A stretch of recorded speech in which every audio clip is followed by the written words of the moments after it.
Hello everyone, कशा सर्व मजेत ना? मी पण एकदम मजेत आहे. पण मी सध्या आली आहे मुंबईत. पण आजचा जो व्लॉग राहणार आहे तो राहणार आहे मूर्तिजापूरचा. आम्ही खूप वेगळ्या कामात बिझी आहोत, त्याच्यामुळे मी यंदा पाहत मी व्लॉगची पण खूप गॅप गेलेली आहे, रील्सची पण खूप गॅप गेली आहे. पण हा मी एक मूर्तिजापूरचा व्लॉग शूट केला आहे. तर तुम्हाला ह्या व्लॉगमध्ये तो दिसेल आणि कसा वाटला कसा नाही मला नक्की सांगा. तर मला मूर्तिजापूरला भगवंत लॉनमध्ये बोलवलं होतं गरब्यासाठी, आणि म्हणजे गेस्ट म्हणून अक्षयदादा गावंडे यांनी आणि त्यांच्या होल टीमने. माझ्यासोबत होते माझे हस्बंड आणि संकेत. हा व्हिडिओ शूट करायला आला होता. हा तन्वीचा भाऊ आहे आणि तो माझा व्हिडिओ शूट करणार होता. खूप घाई झाली कारण आमची संध्याकाळपर्यंत प्रॅक्टिस चालू होती. तशीच बॅग उचलली, तसेच कपडे घातले, मी चेहऱ्याला थोडंसं थोपथाप केलं आणि निघाली. नंतर बाकीचं मेकअप तिथे केलं आणि आता पाहू काय होणार आहे. तिथेच तयारी करून ड्रेस घातला, फक्त घागरा नाही घातला कारण खूपच हे होऊन राहिलं तुम्हाला घागरा म्हणून मी ड्रेस घातला. तर मित्रांनो, आता आम्ही झालेलो रेडी पूर्णपणे टाकाटाक एकदम परफेक्ट. हा चालेल. तर एक आता 10 मिनटाचा वेट करायचा आहे आम्हाला. आता कसं तयारी चालू आहे रेशमीची. आमचे काही फॅन्स आलेले फोटो काढा या दादा. तर रेशमी झालेली आहे पूर्णपणे रेडी. पाहू शकता तिथं तुम्ही लुक. वाव, स्वतःच इथं ते एवढं चांगलं इथं स्मार्ट बॉय इथं उभा आहे. त्याचा काही कौतुक आहे की नाही आहे तुले? असं रोज देवाला हात जोडत जा. हॅलो धन्यवाद. हॅलो. एवढी चांगली बायको भेटली. हो. तर आता आम्ही झालो रेडी आणि बायको एकदम मस्त दिसून आली, एकदम चाकण टाकाटक आणि लुक पूर्णपणे रेडी झालेला आहे. तर आता आम्ही बस निघणार एक 10-15 मिनटामध्ये. तर आता काही फॅन्स आलेले आहे, त्यांना फोटो काढायचे आहे. तर आम्ही झालो रेडी. हा, म्हणूनच आपण माईक फक्त शोकेससाठी ठेवला आहे ना. तेवढा माईक घेतला, अजून पॉवर बँक आहे, लाईट्स आहे, अजून कॅमेरा आहे, अजून कॅमेरा स्टँड आहे, पण सोबत काहीच नाही. पण लाईट आहे आपल्याला, ते पण सांगितलं ना. आणि छोटे पण स्टँड आहे आमच्याकडे. पण आम्ही सोबत काहीच नाही घेतलं. दोघांचे मोबाईल एकदम ऑक्सिजनवर आहे. माझा 10%, यांचा 20%. आणि आता मग आपण घेतलं सामान कोणासाठी. प्रॉब्लेम माहिती आहे काय आहे तुम्हाला मी सांगतो खरी गोष्ट. कारण की बॅग भरून हे माहिती आहे का, स्वतःला सलमान खानच समजतं. जाऊ त्यांच्या गोष्टी काही ऐकून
तुम्हाला तर माहित आहे हे गरबा बेकार गरबा खेळते माहित नाही का तुम्हाला? पावरस कॉलनी पर्यंत पोहोचून गेली होती गरबा खेळता जस्तम मधून मग ते राजकमल मधून पंचवटी मधून डायरेक्ट आता मूर्तिजापूरला आले. आता सांभाळा बा तुम्ही बरोबर हिला. इथून डायरेक्ट अमरावती. आता बरं ताई अमरावती तुम्ही जा.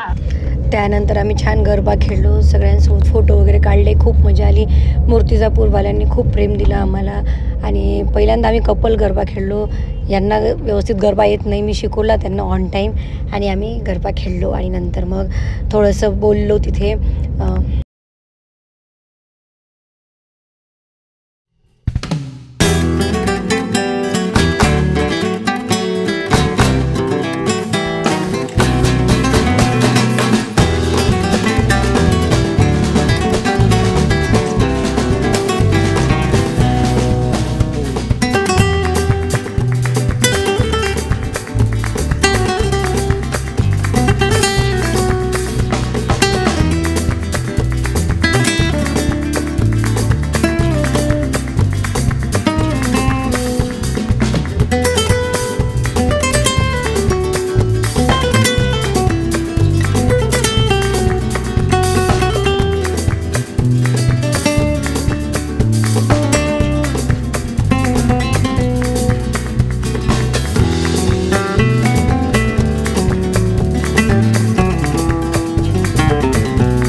खाण्याला रुग्ण आहे का काय?